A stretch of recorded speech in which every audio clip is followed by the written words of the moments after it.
Before diving into the next part of the story, here's a quick recap to bring everything back into sharp focus.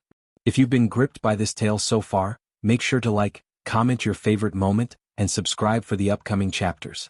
Now, let's revisit the storm that began in Kestrel Hollow. The story opened on a quiet frontier morning as Kestrel Hollow stirred awake beneath a golden sky. Elias Ward, the quiet guardian of the village, watched the horizon with unease. High above, 3 council vessels descended through the clouds like silent judges, bringing the weight of galactic law with them. Alongside him stood Varen, the apex predator feared across the stars, but to this village, a silent protector. When the ships landed, High Executor Davor Keln stepped out with soldiers, drones, and an ultimatum: surrender Varen or face enforcement. The predator didn't roar. It stepped forward, drawing a line no one else dared to. The conflict had been set. Tension deepened when the council deployed containment drones and began surrounding the village with energy fields. Davor's confidence was absolute. He spoke as if the outcome had already been decided. But Elias pushed back, confronting him with the truth: Varen wasn't a weapon. It was a being that had once saved him, forming a bond that couldn't be erased with threats. As soldiers advanced with neural clamps designed to paralyze Varen, the villagers began to appear from behind their doors. Some were afraid, some uncertain, but none of them could ignore the sight of the predator standing calmly beside the man who had protected them for years. When Davor tried to turn fear into compliance, Elias countered with loyalty. The villagers, ordinary people without weapons, began to gather behind him, not shouting, not fighting, but simply refusing to disappear. It was a quiet, powerful resistance. Davor didn't yet realize it, but his easy victory had already begun to unravel. The breaking point arrived like thunder. A sonic charge tore through the ridge, followed by the arrival of council war mechs. This wasn't negotiation anymore, it was war. Varen sprang into action with terrifying precision, taking down drones and disabling machines without killing. Davor gave the order to seize the predator, but Varen fought with loyalty sharper than any blade. Even when hit by a mech's cannon and wrapped in a containment net, it refused to fall. Elias stood with it, tearing at the restraints while the village hid in underground shelters. Then something unexpected happened. A council drone broadcast a live image of Varen shielding a human child from the council's own fire. That single image cracked Davor's control wide open. Soldiers hesitated. The world was watching. Varen's roar echoed through the battlefield, no longer just a sound of war, it was a declaration of where it stood and who it would protect. By the end of the 3rd section, the council's forces were bloodied but not broken, retreating to prepare another strike. Kestrel Hollow still stood. Varen still stood. And for the first time, the galaxy beyond the valley was starting to see the truth. The monster wasn't the predator at all. Smoke hung in the air like the aftermath of a storm that refused to pass. The fields were scarred, trenches dug where mechs had fallen, and the scent of ozone bled into every gust of wind. Elias crouched beside Varen at the edge of the wreckage, his hands streaked with dirt and blood. The predator's breathing came in slow, ragged pulls, each exhale vibrating through the ground. It was alive. Hurt but standing. And standing mattered more than anything. The council's forces had fallen back to regroup, but they hadn't left. Davor Keln's command ship loomed over the horizon like a dark star, engines humming with restrained menace. Around it, the containment field pulsed brighter, its edges crawling closer toward the village. They were preparing for the final strike. Aria's voice cracked through the calm: they're deploying something big. Energy signatures off the charts. This isn't another wave. This is the hammer. Elias wiped the sweat from his brow with the back of his hand. How long? Minutes. He looked at Varen and Varen looked back. Its golden eyes burned not with rage but with clarity. It knew what was coming. It didn't need language to understand the weight pressing down on this place. The predator had never belonged to anyone, not even to Elias, but right now it had chosen this ground. Across the battlefield, Davor stepped forward flanked by soldiers carrying a cylindrical device, its casing etched with council insignia. The neural cage. Elias had seen it once before on Adris 4, the way it broke things stronger than tanks and quieter than gods. It didn't just subdue predators. It hollowed them out. Turned living minds into council weapons. Davor raised his voice, calm and precise. This is the end of your resistance. When the neural cage activates, your guardian will be nothing more than a controlled asset. Step aside and at least your people won't die screaming. Elias didn't bother responding. There was no argument to win here. Only a stand to make. The neural cage unfolded like a mechanical flower, petals of steel widening to reveal a sphere of shifting light at its core. Its hum burrowed into the bones, low and predatory, a sound engineered to crush willpower long before it touched flesh. Varen stiffened, every muscle tightening in instinctive recoil. The sound was made for its kind. Elias placed a hand against Varen's scaled shoulder. The predator lowered its head, leaning into the touch, not as an animal but as something that understood loyalty. The bond between them wasn't born from orders or chains.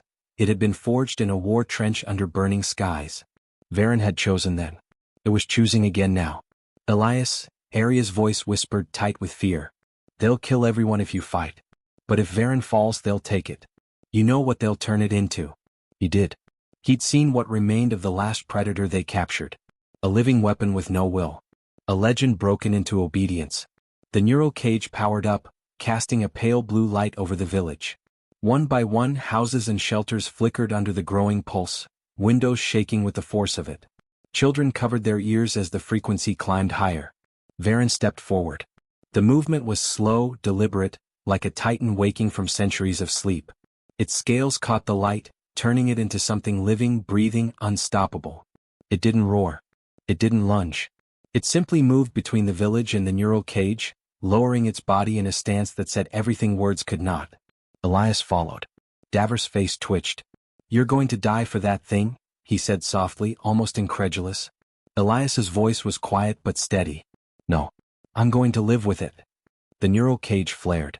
Varen staggered once, as if the air itself had turned to iron around it. Its claws carved trenches in the earth as its body absorbed the crushing weight of the signal. Soldiers advanced behind the cage, certain that no creature alive could stand under that kind of pressure. Varen didn't fall. It threw its head back and let out a sound unlike anything the council had ever recorded. It wasn't rage. It wasn't pain. It was defiance, raw and absolute. The frequency collided with the cage's pulse, a sonic storm that fractured the air between them. Sparks burst across the machine as its feedback sensors overloaded. Soldiers stumbled back, hands clamped over their ears. Elias felt the sound shiver through him, but not in fear. It was strength shared. Varen wasn't fighting for survival anymore. It was fighting for them. The cage flickered. Davos shouted something into his comm, but the words were lost in the chaos. Varen lunged forward, not toward the soldiers but straight for the cage itself. The ground cracked beneath its weight as it slammed into the machine, claws raking through its frame. Metal screamed. Energy flared. Davos ordered the mechs forward, his comm veneer shattered. Kill the human if you have to, but bring me the creature. The first mech reached Elias, but a wall of fire exploded across its left flank as Arya and a group of villagers emerged from the shelter entrance with improvised rail charges. Farmers, mechanics, and traders, untrained, terrified but unwilling to let their home die quietly. Elias sprinted toward Varen, ducking beneath a burst of plasma. He jammed his blade into the cage's exposed wiring, twisting hard. The machine howled with feedback. Varen followed with a strike that tore it in half, sending a cascade of blue energy rippling across the field. The pulse that had been crushing Varen's will snapped like a rope burned through. The predator straightened, its body rolling with renewed power. The neural cage sparked once, then died in the dirt. The soldiers froze. For the first time since this siege began, their advantage was gone. Elias turned toward Davos. The envoy's composed mask had fractured completely, revealing something sharp and desperate beneath. He backed away a single step, the weight of the moment pressing against him like gravity itself. Varen's shadow stretched across the battlefield. It advanced slowly, step by deliberate step, every inch of its frame radiating a singular message. The council would not claim this ground. Davos raised his pistol, but the hand that held it shook. Elias stepped forward, standing between the envoy and Varen, not because the predator needed protection, but because he wanted Davos to understand that this wasn't a story of man versus beast. This was unity. Around them, the villagers gathered in silence. The storm had turned. Davos' voice cracked. This won't end here. Elias met his eyes, steady as stone. No. But it will end with you losing. Varen raised its head and released one final roar, a sound that rolled across the valley like a tide claiming new shores. The council's ranks broke. Soldiers stumbled back toward their transports. Davos stared, a man watching the ground beneath him crumble. The predator stood tall, the village behind it, the sky split open with smoke and light. It had made its choice. And now the galaxy would have to answer for it. The smoke from the battlefield drifted like slow-moving fog, mingling with the thin morning light that spilled over the scorched fields. The once silent village now pulsed with a quiet, heavy breath, a collective exhale after surviving the storm. Burned-out mechs smoldered at the perimeter, their metallic skeletons blackened and twisted, while broken fragments of the neural cage lay scattered across the earth like the bones of a slain god. Elias stood in the center of it all, his uniform torn, his hands stained with the dirt and blood of a war he hadn't started but had chosen to end. Varen stood beside him, its massive body still radiating the fading heat of battle. The Predator's golden eyes scanned the horizon with predatory stillness, but there was something else there too. Recognition. Bond. Above them, the Council command ship lingered, no longer predatory but cautious, a wounded beast deciding whether to retreat or strike again. Through the haze, Daver Keln appeared, surrounded by the few remaining soldiers who hadn't fled with the first wave of panic. His once immaculate uniform was streaked with ash. His voice, when it came, was sharp and hoarse like someone who had lost the right to command but refused to admit it. "You don't understand what you've done," he said, every word tight with fury. "This isn't some isolated rebellion. You've defied the Council. You've declared war against the greatest power in this galaxy. Do you think one creature can protect you from what's coming?" Elias didn't move. He didn't need to. Varen took a single step forward, the earth shuddering beneath its weight. It wasn't a threat, it was a statement. This village was no longer prey. Daver soldiers raised their weapons in reflex, but their hands shook. They had seen what the Predator had done to their machines. They had watched a neural cage, supposedly infallible, die screaming. Their loyalty wasn't enough to drown out the terror still echoing in their bones. Elias's voice was quiet, but it carried. "We never wanted war. You brought it to our doorstep. Varen chose to defend us. And now the galaxy knows your power isn't absolute." Daver laughed then, but it wasn't the sound of someone in control. It was brittle, fraying at the edges. "You think this changes anything? You think one village, one human, one predator, can shatter a council that spans 1,000 systems?" Elias met his gaze, steady as the Predator beside him. "No," he said softly. "But it can make them bleed." Varen raised its head, and the sun caught its scales, scattering gold light across the broken field. It wasn't just a beast anymore, it was a symbol. A living, breathing refusal. And symbols were dangerous things to empires built on fear. Daver's calm crackled. A voice from the ship, terse and urgent, spilled through the air. "Council command calling Envoy Keln. Directive Delta in effect. Initiate fallback. Reinforcements withdrawn. Immediate extraction." The words hit him like a blow. Even the Council, in its arrogance, knew this battle was lost. A single Predator had forced their hand. "No," Daver whispered, but the calm cut him off with the unmistakable tone of authority higher than his. Above, the massive ship turned slowly, engines roaring as it began to ascend through the thickening sky. Abandoning him. Abandoning the fight. The soldiers lowered their rifles one by one. Some threw them to the dirt, too tired or too broken to keep pretending they had control. Elias stepped closer, not as a victor drunk on triumph, but as someone standing at the edge of something far bigger than himself. "This is over, Daver. Walk away." Daver's eyes burned, not with hatred for Elias, but with the cold rage of a man who had spent his life believing in a system that just turned its back on him.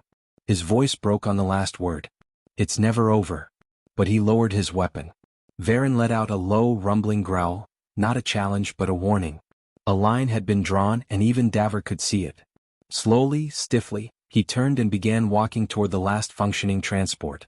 His soldiers followed, some limping, some silent, leaving behind the wreckage of a battle they should have won but didn't. When the transport lifted off and disappeared into the clouds, the silence that followed wasn't the quiet of fear. It was something else. Heavier. Stronger.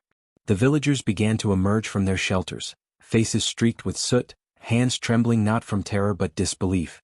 They had stood against the most feared power in the galaxy, and they were still breathing. Arya approached Elias, her arm bandaged, her hair still singed from the blast that took out the mechs. "Do you realize what we just did?" she whispered.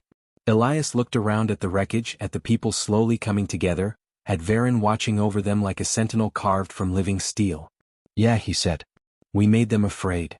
Above, the sky stretched open and endless. For the first time, it didn't feel like a ceiling pressing down. It felt like a horizon. Varen lowered its massive head to Elias, a gesture it reserved for no one else. He reached up and rested a hand on the warm, scarred hide. It wasn't ownership. It was respect. A promise. Arya exhaled. The council won't let this go. They'll come back. With more ships. More cages. Elias nodded. I know. But next time we won't just be a village. We'll be a spark. Sparks spread. She stared at him, seeing something in his eyes she hadn't seen before. Not just the soldier who'd come home broken. Not just the man who had stumbled into a fight he didn't ask for. But a leader. The sound of the wind carried over the field, brushing against Varen's scales, rattling through the ruins. It was the sound of something new being born. A fracture in the council's certainty, a tremor that would ripple across star systems. Elias turned toward the villagers gathering at the square, where the cracked monument to a forgotten empire still stood. This isn't the end, he said. It's the beginning. Varen stood behind him like a living wall, the apex predator that had once been the galaxy's nightmare, now the guardian of a single human village. Its eyes glowed faintly as the first light of dawn crested the ridge, painting everything in gold. And far above them, as the council ship faded into the black, a message began to spread through the stars, a whisper that would turn into a storm. The predator chose humanity, and the galaxy would never be the same again.